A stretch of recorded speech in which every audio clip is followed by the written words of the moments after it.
بسم اللہ الرحمن الرحیم. ناظرین کرام السلام علیکم. پروگرام ہے ضابطہ حیات اور میں ہوں زنیرہ اظہر. ہمارا آج کا موضوع ہے تقدیر اور علم نجوم. تقدیر کیا ہے؟ یہ ایک انتہائی اہم سوال ہے جو ہر دور میں سوچنے سمجھنے والے انسان کے ذہن میں گردش کرتا رہا ہے. کیا تقدیر کا مطلب اندازہ لگانا ہے، کوئی پلاننگ کرنا ہے یا کوئی قطعی فیصلہ کرنا ہے؟ کیا تقدیر کے فیصلے اٹل ہوتے ہیں یا دعا سے بدلے جا سکتے ہیں؟ ہم زندگی کے معاملات میں کس قدر مختار کل ہیں اور کس قدر مجبور محض؟ اگر یہ چیز انسان کے پیدا ہونے سے پہلے ہی لکھ دی گئی ہے، مقدر میں یہ لکھ دیا گیا ہے کہ اس نے کیا کرنا ہے کیا نہیں، اس کو کیا مل پائے گا اور کیا نہیں، تو جنت اور جہنم، جزا اور سزا، ان کا کیا جواز ہے؟ عدالتیں پھر سزائیں کیوں دیتی ہیں؟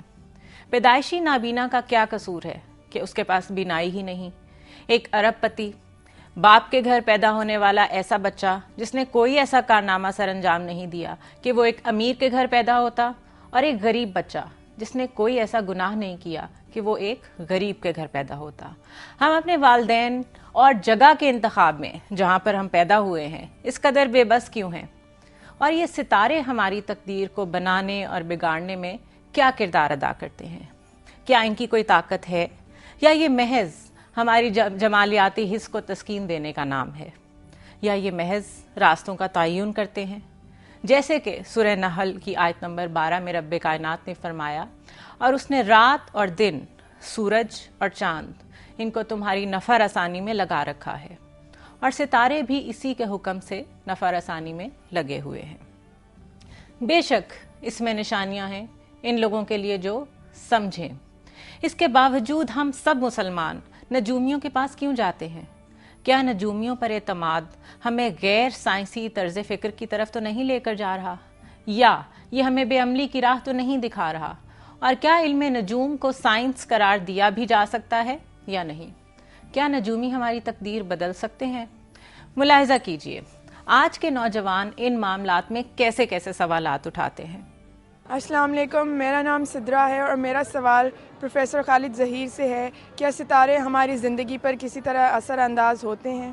السلام علیکم، میرا نام اسرا نوازش ہے اور میرا سوال ڈاکٹر ظہیر سے ہے کہ جب ہر بندے کی تقدیر لکھی جا چکی ہے تو پھر ہر انسان کی یہ ساری دوڑ دھوپ اور آزمائش کے کیا معنی؟ السلام علیکم، میرا نام محمد افضل ہے اور میرا سوال یہ ہے کہ کیا اپنا حق دکھانا یا اپنے مستقبل کے بارے میں جاننے کے لیے نجومی کے پاس جانا، کیا یہ شرعی نقطہ نظر سے درست ہے یا نہیں؟ السلام علیکم sir, my name is Amna. I want to ask a question. کیا علم نجوم کی کوئی وضاحت ہے؟ اگر اس کی کوئی تعریف ہے تو پلیز کر دیں. السلام علیکم، میرا نام اجلال حیدر ہے اور میرا سوال خالد ظہیر صاحب سے یہ ہے کہ قرآن میں لوح محفوظ کا ذکر ہے، اس کی کیا وضاحت ہے؟ میرا نام ممتل بصیر ہے اور میں پوچھنا چاہتی ہوں سر سے کہ اکثر دیکھنے میں آیا ہے کہ جو فال نکالتے ہیں یا نجومی باتیں بتاتے ہیں وہ ٹھیک ہوتی ہیں، اس کی کیا وجہ ہے؟ مائی نیم از سید محمد زبیر اور میرا کوسچن ڈاکٹر خالد ظہیر صاحب سے ہے. میں پوچھنا چاہوں گا کہ علم نجوم کو عموماً سائنسی علم کہا جاتا ہے. فرسٹ آف آل تو آپ یہ بتائیں کیا یہ سائنسی علم ہے یا نہیں ہے، اور اگر ہے تو اس کو کس طریقے سے ثابت کیا جا سکتا ہے؟ ناظرین، آپ نے نئی نسل کی ذہنی الجھنیں ملاحظہ کی، چنانچہ ہم نے اپنا آج کا جو پروگرام ہے اس میں انہی مسائل کو سامنے رکھتے ہوئے تقدیر اور علم نجوم کے عنوان سے کچھ ڈسکشن ترتیب دی ہے. ہمارے ساتھ مہمان موجود ہیں اسٹوڈیو میں. آپ سب جانتے ہیں کہ ہمارے مستقل مہمان ڈاکٹر خالد ظہیر ہیں جو کہ اسکالر ہیں، عالم دین ہیں، کسی تعارف کے محتاج نہیں ہیں. بہت شکریہ ڈاکٹر صاحب تشریف آوری کا. اور ساتھ ہمارے موجود ہیں سامعہ خان، جن کو آپ صبح شام کبھی کسی چینل پہ کبھی کسی چینل پہ لوگوں کا حال، قسمت کا حال، ان کی قسمت میں اس ہفتے میں کیا ہے اور کیا نہیں ہے یہ بتاتے ہوئے سنتے ہیں. انہوں نے آج ہمیں جوائن کیا ہے ماہر علم نجوم کی حیثیت سے. بہت شکریہ سامعہ آپ کی تشریف آوری کا بھی. سوالات کا آغاز کرتے ہیں. ڈاکٹر صاحب، تقدیر ہے کیا؟ How do we define it? دیکھیں، لفظ کا ایک مطلب تو پلاننگ ہے، یعنی آپ کسی چیز کو پہلے سے ڈیزائن کرتے ہیں، پلان کرتے ہیں. مذہبی کانٹیکسٹ میں جب یہ لفظ استعمال ہوتا ہے تو اس کا عام طور پر مطلب یہ ہوتا ہے کہ مستقبل میں جو کچھ بھی ہونے والا ہے وہ پہلے سے معلوم ہے اللہ کو، اور جو کچھ اس کو معلوم ہے وہ پھر بدلے گا نہیں. سو جب ہم یہ کہتے ہیں کہ کسی کی تقدیر میں ایسا لکھا ہوا ہے تو اس سے مراد یہ ہوتی ہے کہ اللہ تعالیٰ اس بات کو پہلے سے جانتے ہیں، اور اللہ کا علم وہ علم ہے کہ جس میں ظاہر ہے کہ نہ کوئی نقص ہے نہ کوئی تبدیلی کا امکان ہے. اسی ریفرنس سے لوح محفوظ کا بھی ذکر آتا ہے. بالکل.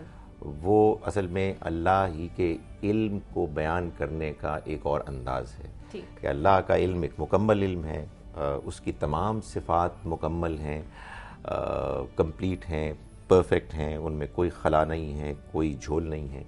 تو چنانچہ اگر اللہ نے اپنے اندر صفت علم کو یعنی ایک پرفیکشن تک اس کے ہاں موجود ہے, تو اس کا مطلب یہ ہے کہ جو کچھ بھی ہو چکا ہے, جو کچھ بھی ہو رہا ہے اور جو کچھ بھی ہونے والا ہے, وہ سب سے واقف ہے.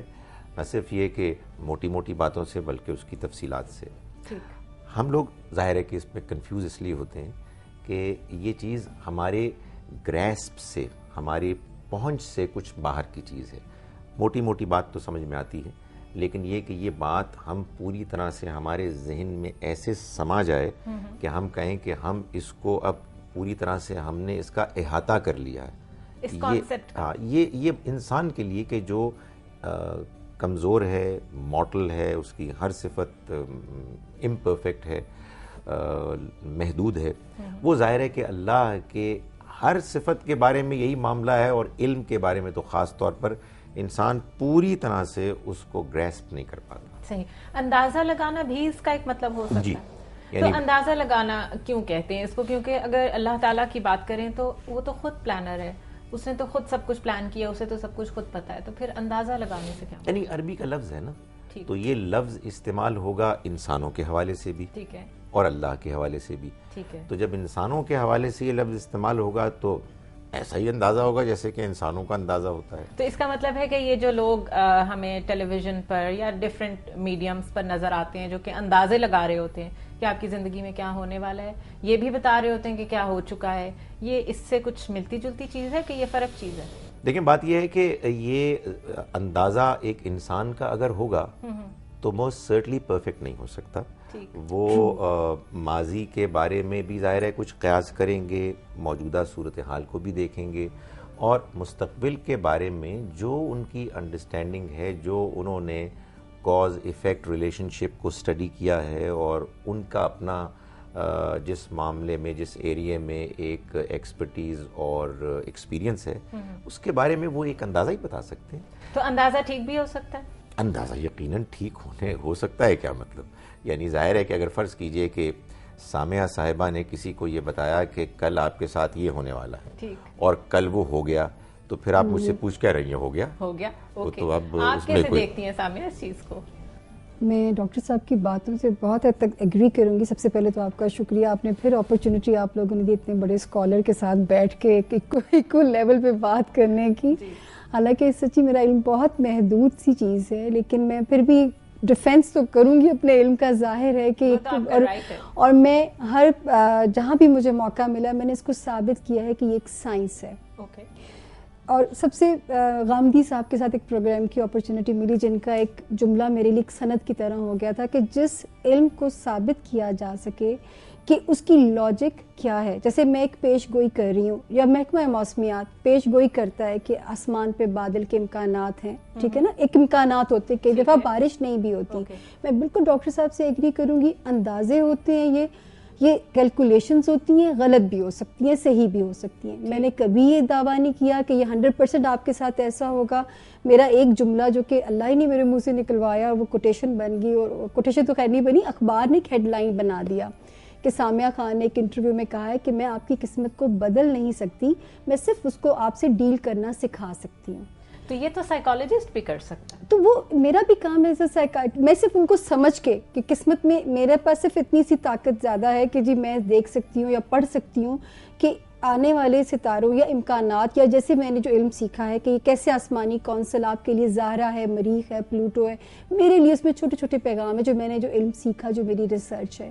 میں صرف ان کے امکانات کو دیکھ کے بتا سکتی ہوں کہ یہ ٹائم میرا ذرا لو پروفائل ہو جائیے, مے بی اس ٹائم میں آپ کو نقصان نہ بھی ہو, لیکن ہم صرف آپ کو الرٹ کر سکتے ہیں کہ اس ٹائم فریم میں نقصان کیا ہوگا, کس نوعیت کا ہوگا, یہ مجھے بھی اللہ نے طاقت نہیں دی. غیب کا علم واقعی مکمل اللہ تعالیٰ کے پاس ہے, صرف ہمارے بھی اندازے ہوتے ہیں یہ کہ یہ چیز اس عرصے میں محتاط ہو جائیے. جیسے اور سب سے بڑی بات جب انہوں نے کہا کہ جس پیش گوئی کو ثابت کیا جا سکے کہ وہ سائنس ہے, جیسے میں نے 99 میں نواز شریف کی گورنمنٹ کی جب ایک وہ کی تھی کہ یہ گورنمنٹ چلی جائے گی, کیوں کی تھی, میں نے کہا تھا کہ 11 اگست کو ایک گرہن لگے گا, کراچی میں پورے اندھیرا ہو گیا تھا, 99 کی بات ہے, اور میں نے کہا تھا یہ ہیوی مینڈیٹ کی گورنمنٹ کو اڑا دے گا.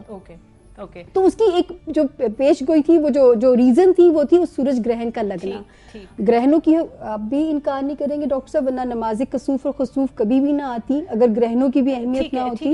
یہی پوائنٹ ہم لے کے چلیں گے, لیکن ناظرین یہاں پر لیں گے ہم ایک مختصر سا وقفہ.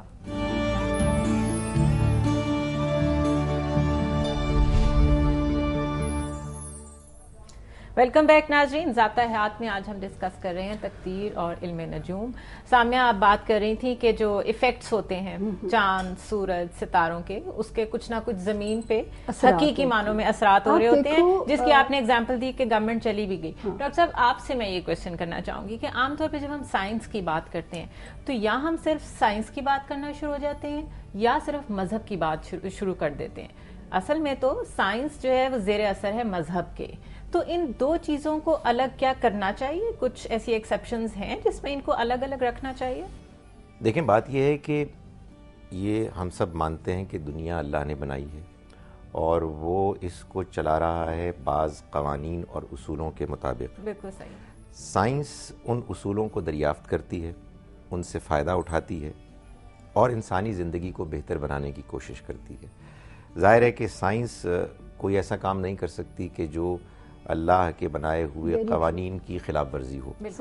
تو اللہ نے جو کچھ ہم کو ہمارے ذہن کو پوٹینشیل دیا ہے اور جو اس دنیا میں کیپیسٹی رکھی ہے اس کو ایکسپلور انسان کا ذہن کرتا ہے اور اس میں نئی نئی چیزیں دریافت کرتا ہے. یہ جو سامیہ صاحبہ نے ابھی بات فرمائی کہ ان کو یہ بتایا گیا کہ اگر آپ اس کو سائنس کے طور پر پروف کر دیں تو ہمیں کوئی اعتراض نہیں ہوگا, اس کا بھی یہی مطلب ہے کہ اگر فرض کیجئے کہ ہم کو یہ نظر آ جائے کہ ہمارے اللہ نے جس دنیا کو بنایا ہے, جس کے بعض چیزوں کو کچھ ہم سمجھتے ہیں لیکن بعض رازوں کو, بعض اصولوں کو ابھی تک ہم نہیں سمجھ پائے ہیں, اگر وہ اس کے بنائے گئے طریقوں کے مطابق سمجھ میں آ جائے تو ظاہر ہے کہ پھر یہ وہ چیز ہوگی کہ جس میں ہم کو یہ نہیں ماننا پڑے گا کہ یہ اصل میں کوئی ستارہ ہے کہ جس کے پاس از خود کوئی طاقت ہے یا کوئی اور اللہ کے علاوہ ایسی فورس ہے, ایسی طاقت ہے کہ جو اپنے طور پر کوئی فیصلہ کرتی ہے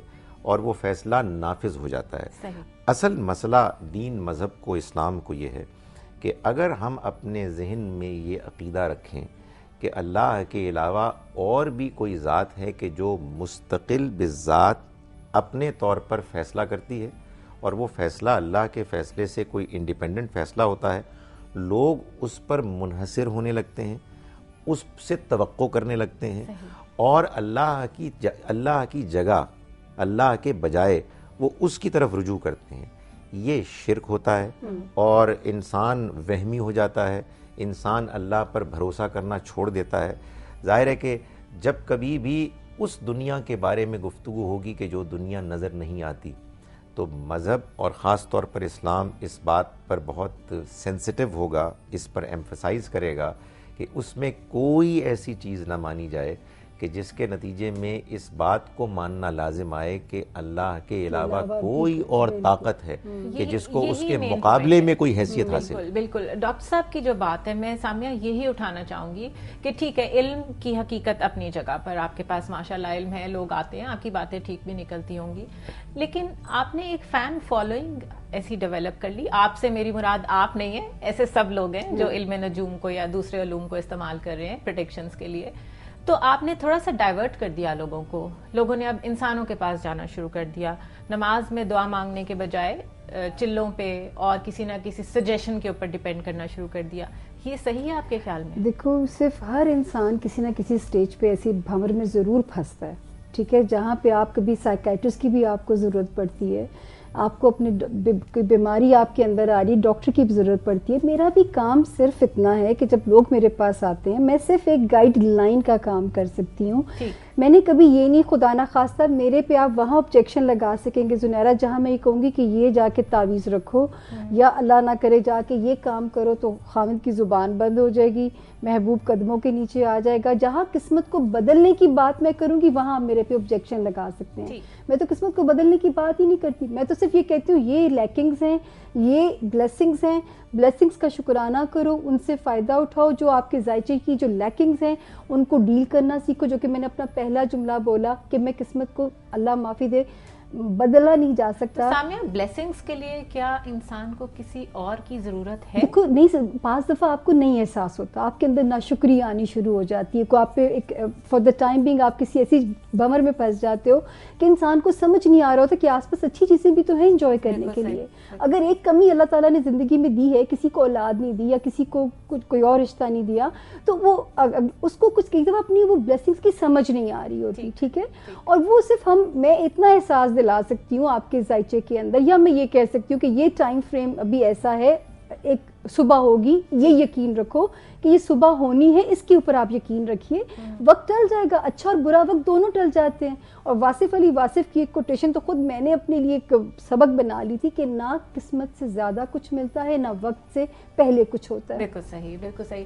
ناظرین, گفتگو کو ہم جاری رکھیں گے. جس طرح انبیاء کے اوپر ایمان لانا ہمارے بیسک ایمانیات کا حصہ ہے, کتابوں پہ ایمان لانا, ملائکہ پہ ایمان لانا, اسی طرح تقدیر پہ ایمان لانا بھی ہمارے دین کا حصہ ہے. اس بارے میں ڈاکٹر خالد ظہیر سے بات کریں گے ایک مختصر سے وقفے کے بعد.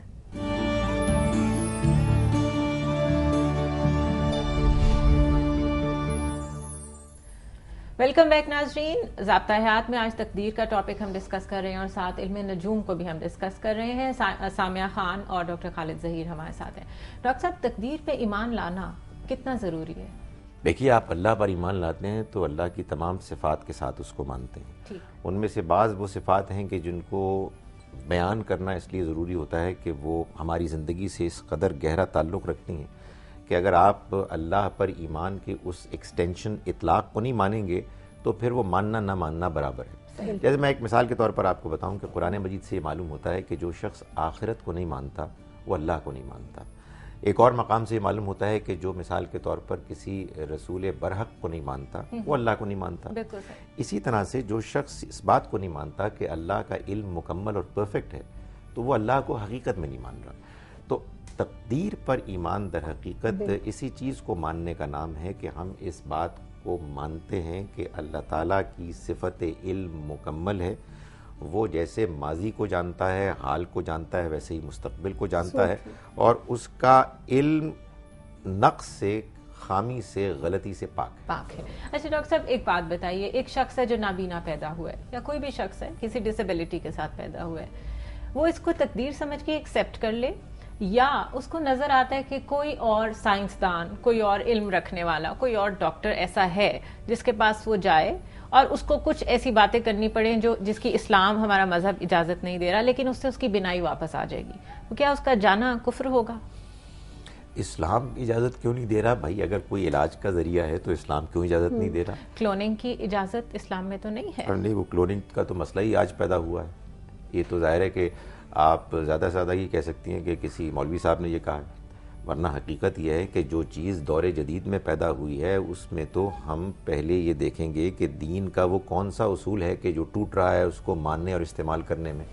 تو حقیقت یہ ہے کہ کلوننگ اللہ تعالیٰ کی نعمتوں میں سے ایک نعمت ہے, اس کے استعمال کرنے میں کوئی چیز غیر اخلاقی, غیر دینی نہیں ہونی چاہیے, اور اگر وہ استعمال کے نتیجے میں انسان کی زندگی میں بہتری لاتی ہے تو اس سے استفادہ کرنے میں آخر رکاوٹ کیا ہے؟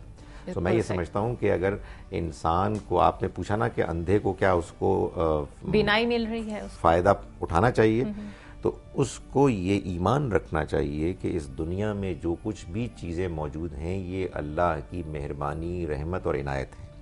مجھے اس کو حتی الامکان استعمال کرنا ہے اور اپنی بہتری کے لیے کرنا ہے. البتہ میرے رب کا حکم یہ ہے کہ میں نہ کوئی ایسا کام کروں کہ جس میں اس پر ایمان میں کوئی کمی واقع ہو جائے یا اس کی خلاف ورزی ہو, اور نہ میں کوئی ایسا کام کروں کہ جو غیر اخلاقی کام ہو.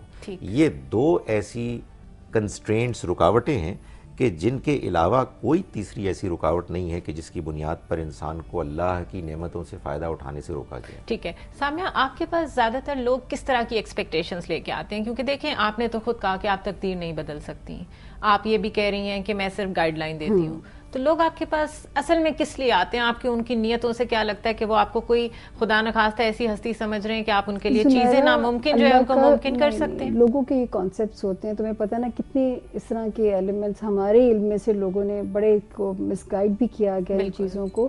تو لوگوں کی یہ ہوپس ہوتی ہیں. میں تو پہلے بٹھاتے ساتھ یہ بات کرتی ہوں کہ دیکھو جو میرے پاس بیٹھنے جا رہے ہو, میرے پاس کوئی نہ موکلین ہے نہ جنات ہے, میرے ساتھ آپ کو تعاون کرنا پڑے گا, ایک سائنس ہے, میرے بھی انداز ہیں اور آپ نے میری ہیلپ کرنی ہے. شکر ہے اللہ تعالیٰ کا یار, لوگوں کے بڑے کانسیپٹس اب لوگوں میں اللہ کا کرم ہے زنیرہ کہ جیسے اتنے میڈیا نے لوگوں کو اویئرنیس بھی دے دی, اس طرح کے ٹاک شوز لوگ سنتے ہیں, ان کے کانسیپٹس کلیئر ہوتے ہیں. اللہ کا شکر ہے لوگوں میں اب جج کرنے کی کوالٹی بہت آ گئی ہے, ان کو بھی پتہ چل جاتا ہے جھوٹ اور سچ میں جو ہے کیا چیز ہے. تو وہ ایکسپیکٹیشنز تو ان کی ہوتی ہیں, لیکن ان کے کانسیپٹس کو میں بہت, میری تو جہاں مجھے کوئی پلیٹ فارم ملتا ہے میں کلیئر کرنے کی کوشش کرتی ہوں کہ اس کو ایک سائنس سے زیادہ کچھ نہ لیجیے, ایک اندازے, ایک امکانات ہیں جو اللہ تعالیٰ نے لکھ دیے. ان فیصلوں کو ہم بھی مطلب اللہ معافی دے, ان کو چیلنج ہی نہیں کیا جا سکتا. جو بدل جائے وہ امکان ہے. تقدیر تو ایک منشا الہی ہے, اور جو تدبیر ہے, دیکھو مکان بنانا آپ کی تدبیر ہے, ٹھیک ہے, جہاز بنانا آپ کی ایک تدبیر ہے کہ جو ایک چیز جو آپ کے اختیار میں ہے, لیکن جہاز منزل تک پہنچے گا نہیں پہنچے گا وہ آگے اوپر والے کا فیصلہ ہوتا ہے. صحیح ہے, ہمارا کام ہے کہ ہم محنت کریں, کوئی کمی نہ چھوڑیں, اور اس کے بعد فیصلہ اللہ تعالیٰ پہ چھوڑ دیں. ڈاکٹر خالد ظہیر سے ہم بریک کے بعد جب واپس آئیں گے تو یہ ڈسکس کریں گے کہ انبیاء کے اوپر جب بھی کوئی مشکل وقت آیا انہوں نے کس سے مدد مانگی, کیا انہوں نے بھی کسی شخص کی طرف دیکھا, کسی اور علم کی طرف دیکھا, یا صرف اللہ پہ توکل کیا. مختصر سا وقفہ.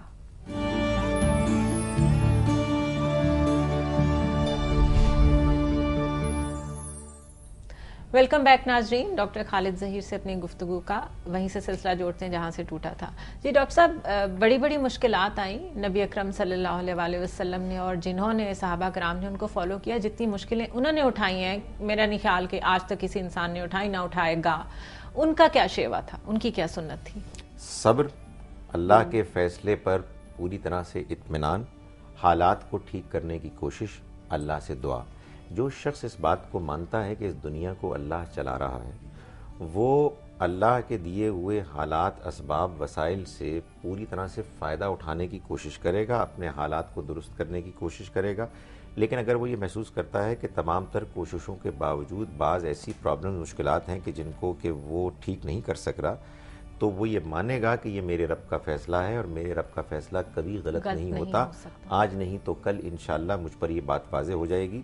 یہی اللہ پر ایمان کا تقاضا ہے, اور یہی ہم سب کو کرنا چاہیے, اور ظاہر ہے کہ انبیاء اس کی بہترین مثال تھے. بالکل صحیح ہے. صابر اور شاکر لوگ بھی آپ کے پاس آتے ہیں؟ یہ دو بڑی مختلف چیزیں.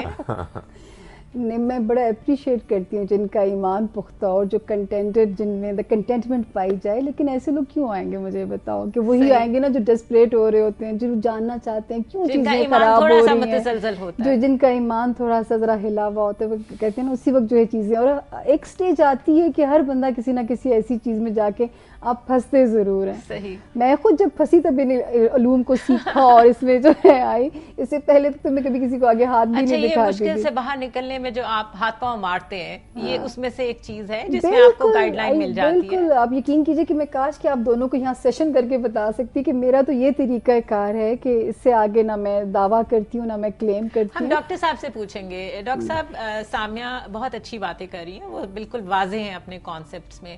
علم نجوم میں کہاں ہم غلط ہو جاتے ہیں اور کہاں ہم کسی حد تک اس سے استفادہ کر سکتے ہیں, کیونکہ علم تو بہرحال یہ ہے. دیکھیں, ایک بات تو میں ان سے گزارش کروں گا کہ ان کی ایک پوزیشن بڑی اہم ہے.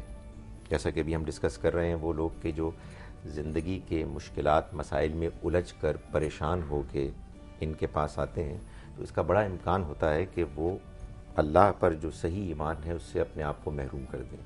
تو ان کو یہ چاہیے کہ اس بات کو بہت زیادہ ایمفسائز کریں کہ اصل فیصلہ کرنے والی اتھارٹی اللہ کی ہے, وہی اس دنیا کو چلا رہا ہے, اس کی مرضی کے بغیر ایک پتا بھی ہل نہیں سکتا. اس پر تم یقین رکھو گے تو میں تم سے کوئی اگلی بات کروں. ڈاکٹر صاحب بالکل یہی طریقہ کار ہے, بالکل ٹھیک کہ ہے. میں کہتی ہوں کہ دیکھیں میرا صرف کام ہے آپ کو یہ پڑھ کے بتانا, اور آگے اس کے ساتھ جو ہے ڈیل کرنے کی جو بھی میری کاؤنسلنگ کا طریقہ ہوتا ہے ایگزیکٹلی میں نے کبھی شیکی کرنے کی کوشش نہیں کی کہ جائیے یہ کیجئے تو ایسے ہو جائے گا. قسمت کو بدلنے کی بات جہاں آئے گی وہاں آبجیکشن کا نقطہ آ جائے گا. دوسری چیز آپ یہ بھی بتائیے کہ جو کچھ آپ نے سیکھا ہے, ظاہر ہو سکتا ہے کہ مجھے ابھی سمجھ میں نہیں آئی ہے, یا ممکن ہے کہ میں سمجھوں بھی تو میں کچھ اختلاف کروں, انسانوں میں اختلافات ہوتے رہتے ہیں. آپ ان کو یہ بتائیے کہ یہ بات مجھ کو ایسے سمجھ میں آئی ہے, کوئی مافوق الفطرت, کوئی سپر نیچرل کوئی طاقت نہیں ہے کہ جو اللہ کے علاوہ مجھے سکھا رہی ہے. اس لیے میری ایک انڈرسٹینڈنگ ہے, وہ انڈرسٹینڈنگ غلط بھی ہو سکتی ہے. اور اسی سے ایک تیسری بات بھی نکلتی ہے, یعنی یہ بات کہ کوئی اللہ کے علاوہ کوئی الگ سے انڈیپینڈنٹ اتھارٹی نہیں ہے کہ جو مجھے ایسے گائیڈ کر رہا ہو کہ جو اللہ کے فیصلوں سے مختلف ہو. اس کا کوئی سوال ہی نہیں ہے, یہ شرک ہے, یہ بھی کلیریفائی کرنا چاہیے. اور تیسری بات ہوپ فلی آپ کرتی ہوں گی, آپ نے پہلے بھی بتایا تھا کہ جو کچھ میں نے بتایا ہے یہ کوئی یقینی بات نہیں ہے, یعنی اس کا امکان ہے کہ یہ ہو جائے, کیونکہ ایک انسان آخر انسان ہے, وہ کتنا جان سکتا ہے. سچی بات ہے کہ اگر آپ یہ سب باتیں کرتی ہیں نا تو ہو سکتا ہے پھر بھی میں آپ سے اختلاف کروں, لیکن میں کوئی لمبا چوڑا اعتراض پھر نہیں کر سکتا. اس کی وجہ یہ ہے کہ ہر انسان ظاہر ہے کہ اپنے پس منظر, اپنے علم, اپنے تجربے سے ایسی چیزیں سیکھتا ہے کہ جو دوسروں سے مختلف ہے. نہیں جی, ڈاکٹر غامدی صاحب کا ان کا ایک جملہ تھا کہ اللہ تعالیٰ نے بعض لوگوں کو کچھ ایسی پارز دی ہوتی ہے کہ وہ آگے تک دیکھ سکتے ہیں, بعض کو جسمانی طاقت زیادہ دی ہوئی ہوتی ہے. بہرحال ناظرین کرام, آپ نے ڈاکٹر خالد ظہیر اور سامیہ خان کی گفتگو ملاحظہ کی. ہم نے اس گفتگو سے یہ اخذ کیا ہے کہ اگر ہمارا اللہ تعالیٰ پر ایمان پختہ ہو اور شعوری طور پر پختہ ہو, اور ہم اس کے ساتھ ساتھ صبر اور شکر کا رویہ اختیار کریں, تو ہمیں کسی ماہر نجوم کے پاس جانے کی ضرورت ہی نہیں رہتی. اسی طرح جب ہم انبیاء کرام اور ان کے ساتھیوں کی کتاب زندگی کا مطالعہ کرتے ہیں تو ہم دیکھتے ہیں کہ وہ بھی بہت بڑی بڑی مشکلات سے دوچار رہے, حتیٰ کہ مخالفین نے ان کو جان سے مار ڈالنے کی کوششیں بھی کیں, مگر ان ہستیوں نے مشکل کشائی کے لیے مافوق الاسباب مدد حاصل کرنے کے لیے سب سے پہلے صرف اللہ تعالیٰ کو پکارا. ہاں, بعد میں مادی اسباب کے تحت مختلف طریقے بھی اختیار کیے. انہوں نے دشمنوں کے ساتھ حکمت و دانائی کے ساتھ مذاکرات کیے, منصوبہ بندی کی, ہجرت کی, فوج بنائی, تیروں اور تلواروں کا, جہاد کا بھرپور استعمال کیا, اور ہم نے دیکھا کہ اللہ تعالیٰ نے ان کو فتح بھی نصیب کی. سوچنے کی بات یہ ہے کہ پھر ان کے ماننے والے ہوتے ہوئے ہم مشکلات میں اللہ تعالیٰ کے علاوہ دوسری راہیں کیوں اختیار کرتے ہیں. اسی طرح وہ لوگ جو جدوجہد نہیں کرتے اور اپنی ناکامیوں اور پریشانیوں کا ذمہ دار آرام سے مقدر کو قرار دے دیتے ہیں, وہ اس شعر کو ایک دفعہ ضرور پڑھ لیں اور اپنا مشعل راہ بنا لیں تو کافی مسئلے حل ہو جائیں گے. کچھ کام نہیں آتی آہیں, چلنے سے سمٹتی ہیں راہیں, تقدیر پہ تہمت کیوں یارو, بیٹھے بیٹھے دھرتے رہنا. اللہ پہ توکل اور ہر حال میں جدوجہد کے اسی پیغام کے ساتھ اپنی میزبان زنیرہ اظہر کو اجازت دیجیے. اللہ حافظ.